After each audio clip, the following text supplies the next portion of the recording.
Welcome to the bright side of the moon, a journey of magic and wonder, and most of all, beauty.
Chapter 12 Nebworth Concert, the 5th of July, 1975.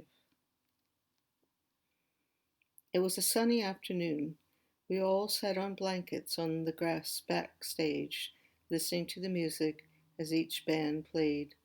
Stevie Miller, Captain Beefheart, Roy Harper, Linda Lewis, Monty Python. The Floyd were to play in the evening.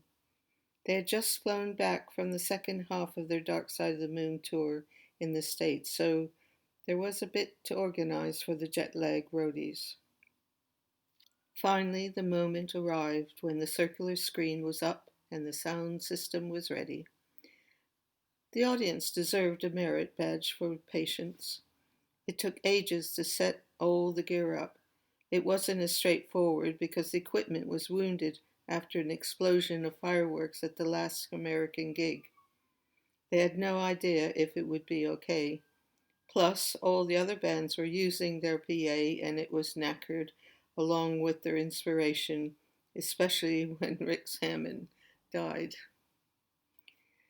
The road crew were still struggling when the scheduled fly-past of 2 Second World War Spitfires buzzed the unsuspecting audience and the band. They were a bit unprepared and rushed into the starting. Timing was out, but it still served to stun the audience into quiet attention, as it always did. Unfortunately, the performance was not up to their normal standard. It dragged, probably because of their jet lag, equipment failure, and Roger sometimes sang out of tune. The UK press knocked them again, as they always seemed to do over the years. They complained that the Floyd had let down their country for not appearing often enough. They were getting boring as well because they played the same songs again and again.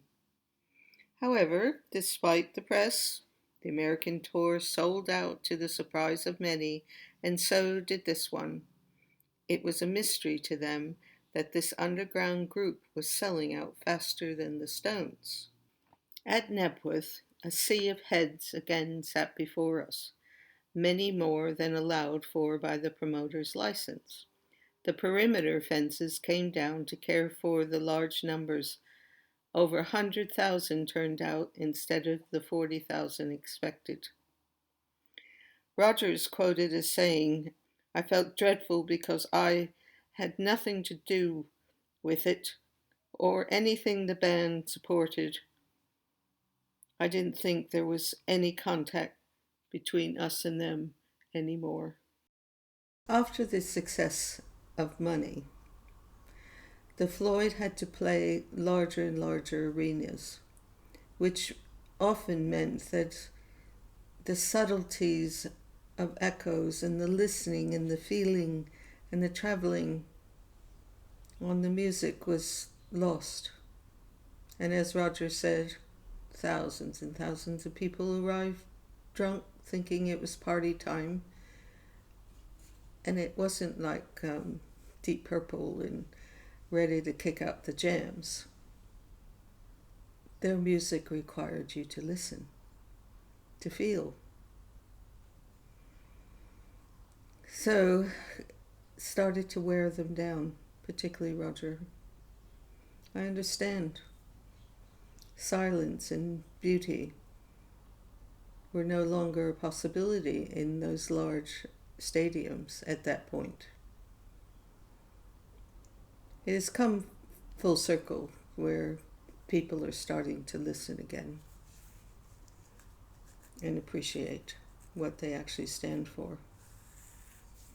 But I must say, they stood for many, many, many, many years with the press tearing them down. And now, look, everyone thinks they're saints. Just goes to show, if you're an artist with a vision, stick with it.